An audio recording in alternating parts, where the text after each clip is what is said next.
Basa, hinding-hindi po matatapos ang mga Duterte dahil habang buhay Duterte pa rin ang Pilipinas.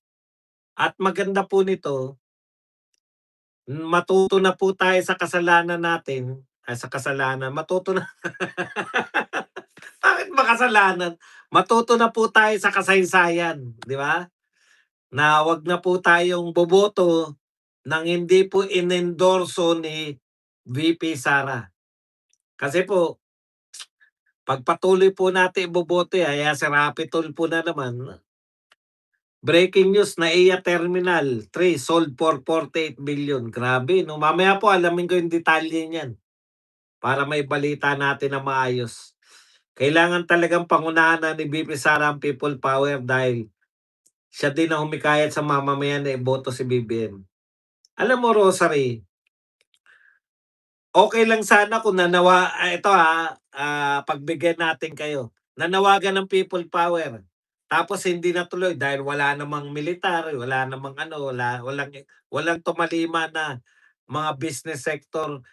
Yung nagdaan pong dalawang people power, kinakailangan po yung mga elitista, yung mga oligarko, may makuha ka munang oligarko. Lahat po yan may oligarko. Yung pong, unang people power kay Cory, marami pong oligarko kumampi kay Cory, yung Makati Business Club. Ito po yung mga hindi hidden, na hindi niyo po nakikita. Hindi lang po yung dami ng tao yung kinakailangan diyan. Ikalawa, yung military factor. Dapat po may mga bumaliktad na mga active na militar.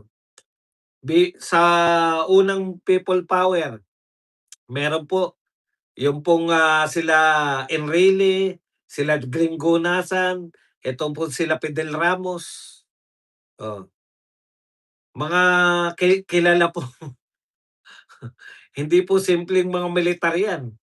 Sa Campo Crame, ang, namumuno po sa Campo Crame at namumuno po sa Campo Aguinaldo. Oh, yung mga factor na ganyan 'no, parang ipapahamak niyo lang po si VP Sara. 'Pag nanawagan siya tapos wala naman po yung mga factor na 'yan, hindi po ganyan kasimple yung people power. Marami po 'yan 'pag pinag-aralan niyo po. Gano'n din kay Erap, 'di ba? Ang bumaliktad po ng militar kay Erap, yung mismong AFP chief, oh. Tapos yung mga oligarko rin, may kakampi rin po si Erap ng mga oligarko. Dito lahat ng oligarko nagkakaisa, laban kay Duterte dahil nahirapan po sila.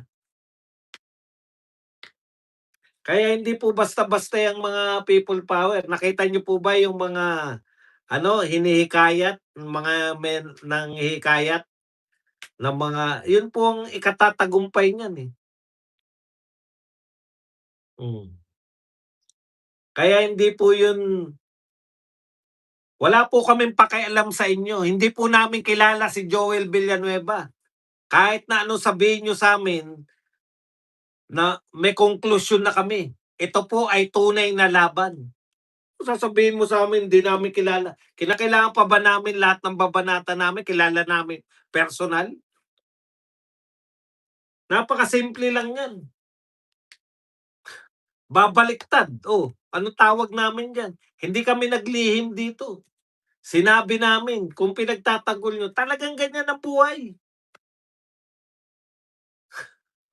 Duterte kami, wala kaming pakialam na hindi namin pinoproblema yang mga yan. Hindi po namin kinakailangan maging personal na kakilala ang lahat bago namin ayunan at kampehan. Di ko naman personal na kilala yung mga Duterte, hindi nga ako kilala ng mga yan. Hindi po yung, "Wag niyo muna magsalita kayo laban diyan." Ano kayo? Hmm,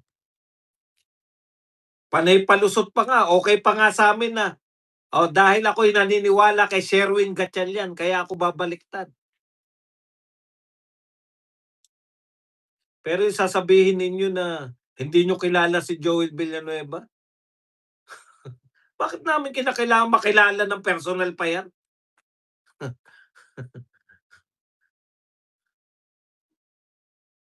In-announce na nga niya, eh. na very willing siya umattend, eh. Wala ng lihim-lihim.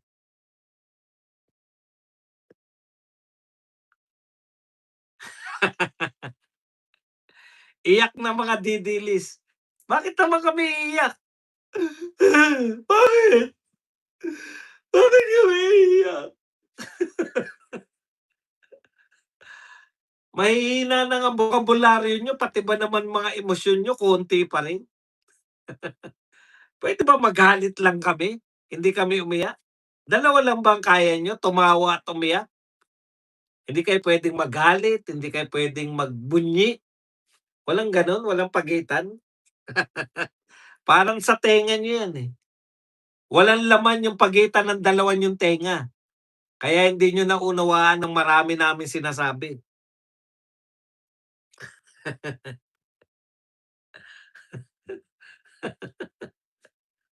Pati ba naman damdamin namin, iiyak na kami. Bakit kami iiyak? Puwede naman kami magalit, puwede puwede kaming maging magbunyi, puwede kaming maasar.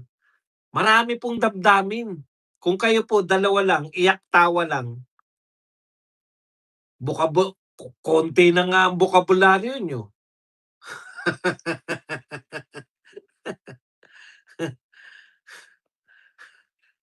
Eh, ikaw nga 'di ba maka-Marcos ka? Ako ba sinasabi mo? Maka-Duterte po kami. Duterte po ako. Kaya po ako nag-Marcos dahil kay BP Inday. 'Di niyo ba nalalaman 'yun? 'Di niyo naintindihan 'yun? Makikilala mo talaga ang tao sa oras ng kagipitan, correct. Alam niyo po, kaya tigilan mo na yang gnome, 'wag mong idamay yung Lord dito, 'wag mong idamay yung Panginoon dito. Babanat po tayo, yun lang pong mga ano, hindi po natin isasama yung mga Panginoon. Wala po tayong relihiyon dito. Hindi po natin babanatan yung si Lord. Anong koneksyon, kanila ba yan si Papa Jesus? Hindi po pag-aari si Papa Jesus ng isang relihiyon. Kaya wag niyo pong isasama yung Lord dito. Si Lord Papa Jesus yan, eh. Yan, puwede yan.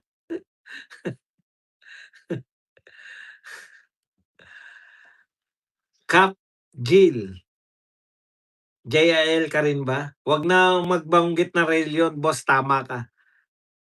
Tayo po bumabanat tayo per tao, hindi po tayo relihiyon. Ang sinasabi ko po sa inyo na bumilib ako sa Iglesia ni Cristo kasi dun sa pagkilos na ginawa nila. Hindi po dahil sa buong yung aral ng relihiyon nila. Yung pagkilos lang po, pinangunahan nila yung pagkilos, yun po yung sinasabi ko na buong iglesia. Eh, yun naman po talagang katotohanan, eh. O yung KOJC rin po may pagkilos din silang ginawa. Mas konti lang nga kaysa sa mga iglesia. Pero ang haba nun, 1 linggo mahigit diyan sa Liwasang Bonifacio. Hindi po dahil tayo antay sa relihiyon. Hindi po tayo kung ano man ang relihiyon niyo, paniniwala niyo, hindi po 'yan. Binabanatan natin si Chis Escudero, ngayon naman si Joel Villanueva, hindi dahil sa relihiyon nila, 'di ba? Kaya ko po nabanggit yung relihiyon kasi ang taas ng tungkulin ni Joel Villanueva, eh. Tatay niya yung founder ng JIL, eh. Yun lang po yun, pero hindi ko po binabanatan yung mga JIL.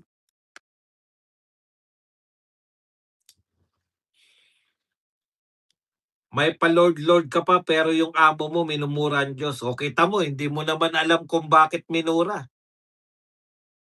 Diyos ba minura ni Tatay Digong? Pauso lang kayo. Hindi mo naman narinig yata yung sinabi ni Tatay Digong, eh. Alam mo echo ka lang, eh. Ini-echo niyo lang yung mali, eh. Hindi po minura ni Tatay Digong yung Diyos talaga. I-search niyo na lang, marami na ngayong dami ng search, ChatGPT, Gemini, napakarami na. Pati mali-mali pa rin, narinig lang nila tapos inuulit-ulit. Minura ni Tatay Digong yung Diyos. Naniwala, ang dali niyong paniwalain kasi. Ang dali lang naman, oh, search niyo lang. Totoo ba na minura ni Digong ang Diyos? Diyos ko, napakasimple hmm, nakapag-comment nga kayo rito ng narinig niyo lang. Yan yung sinasabi natin sa inyo. Mukhang magtatagumpay po naman JL siya. Yes, pinakamataas sa JL si Bro Eddie Villanueva. Akala kasi nitong mga loyalist tanga, habang buhay si The Junior sa Malacanang. Yun po ang nakakalimutan nyo, eh, lahat ng bagay may katapusan. Tuloy sabi nung isang loyalist vlogger, "Eto po ang aking future president si Sandro Marcos." Sa isip-isip ko, sino ka ba kuya? Nag-endorso ka ng president mo. Sino ka ba? Sino ka ba? Sino ka nga pala? Ang lalakas ng loob na mag-endorso, eh. Sino kaya siya? May mga kilala po akong loyalist pero hindi siya kasama. Takot niyan, Boss Buds, ay biglang mag-declare ng martial law at gagamitin nila yung mga kaliwa kunwari manggugulo para may dahilan. Bahala na po yung mga tao diyan, lalo na yung mga dilawan, yung mga galit na galit sa martial law. Sisi, kaya nga 'wag kang kakain ng beef, nakaka-high blood, sausage na lang. Yeah. Delia Pineda, Jinggoy kahit nakakulong pamilya niya, nagbigay ng tulong, nasalanta ng lindol kasama nila Camille Villar. Oh, 'di ba? Basta ang alam namin 'pag hindi lumalabas na mga sangkot sa flood control scandal, alagad yan ng maleta. Na-search ko na, minura niya nga, sabi niya, "Stupid God." Congratulations, pero hindi mo naintindihan. Dalawa po yung sinasabing God dun. Joel did the right thing. Yeah. Lalabas pa ba ang 14 Maris? Kakapanghina naman. Bakit naman nila papatawag pa, nakuha na nga nila yung liderato. Kaya lang naman lumabas yung mga Marines na kay Marcoleta dahil siyempre si Marcoleta pa yung subcommittee chairman. Ngayon, tsak, hindi na po siya ang subcommittee. Habang ang Judas 12 nangako pa lang na ibibigay sahod nila, ang tunay na majority namigay na ng ayuda sa Mindanao. Oh, 'di ba? Nagpunta pa kayo ro'n, pinangako niyo lang yung inyong ano, yung inyong, suswelduhin. Yung grupo pala nila ng mga Brave 13 dati, paninindigan si Joel at nagsalita na siya kaya stop spending rumors. Hindi po kami rumor, ito po ang pananaw ko. Lahat po ng babaliktad, traidor at Judas. Ang rumor, hindi po tsismis yan. Lahat po ng babaliktad dun sa Brave 13. Noon ko pa po sinabi yan. Anong rumor ba ang mga pinagsabi? Paninindigan po namin yan. Hindi po yan dahil yan ay sinabi ni Jinggoy. Ano sabi ni Jinggoy? Inaalok siya. Mawawalan siya ng kaso. Pag hindi siya bumaliktad, makukulong siya. Oh, sino po mas tama? Nakakulong si Jinggoy ngayon dahil hindi siya bumaliktad. Etong mga 'to, may kaso na ba? 'Di ba? Kaya po sa politika hindi niyo po pupuwede, alangan naman sabihin nila na kaya hindi namin kakasuhan si kaya wala ng kaso si Chis tsaka si Joel dahil sila'y bumaliktad. Alangan naman sabihin nila 'yun. Pero yung aktuwal po ang katotohanan, hindi po 'yan tsismis. Sinabi ba ni Jinggoy Estrada 'yan? Sinabi. Nakakulong ba si Jinggoy? Nakakulong. Bakit? Hindi siya bumaliktad. O tanong natin sa mga nagmamarunong na Nagpapalaganap daw tayo ng tsismis. Nakakulong ba si Jinggoy? Bumaliktad ba siya? Hindi. So tama si Jinggoy. Hindi siya bumaliktad, nakakulong siya. Yung mga kasama niya lagi, tatlo lagi yan eh. Jinggoy, Cheese, Joel. Nakakulong ba si Cheese? Hindi. Bakit? Bumaliktad eh. Nakakulong ba si Joel? Hindi. Dahil inaawitan pang bumaliktad eh. Ngayon, babaliktad na. Pag may sesyon, sinabi na niya. Hindi chismis yan. Sinabi ni Joel Villanueva, pag may special session, dadalo siya. Oh. Chismis ba yan? Puta, chismis ba yan eh, nariyan na nga. Hindi po ako mahilig magchismis dito. Totoong sinabi nila yan. Totoong hindi nakulong si Chis. Si Chis po ang may pinakamaraming kaso.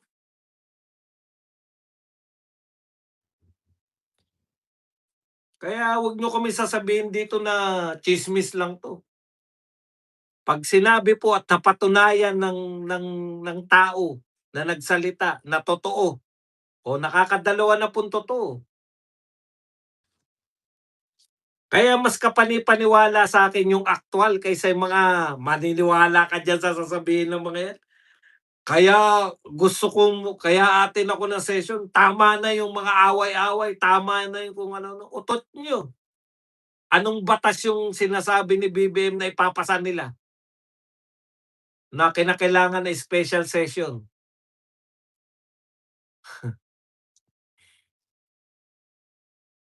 Marunong pa kayo sa'min. Kayo, mag-vlogs din kayo tapos purihin niyo yung gusto niyong purihin dun. Wala naman, may kalayaan po tayo, eh, 'di ba? Malaya rin kayong magsasalita, na sasabihin ninyo yung mga gusto niyong sabihin. Pero kami po rito sa Badong Aratili, sasabihin po namin lahat ng bumaliktad dahil tama si Jinggoy, pinapipili sila, mawawalan ng kaso o makukulong. Kung may kaso sila dapat at hindi sila nakulong at sila'y bumaliktad, tama si Jinggoy. Sasabihin nila, ano sabi ni Chis? Kaya ako bumaliktad dahil gusto ko magkaroon ng sesyon. Nagkaroon na ba ng sesyon? Bobo. Opo, bobo po ako kaya ka nga narito, eh. Na-attract ko kayo, eh.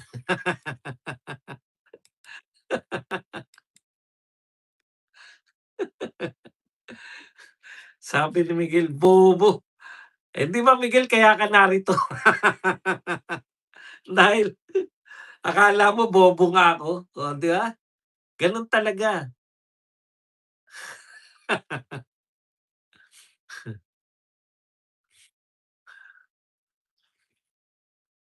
Maniniwala kami na prinsipyo po nila yung pagbaliktad kung makakasuhan po sila.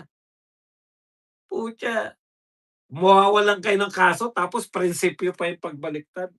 Utot niyo.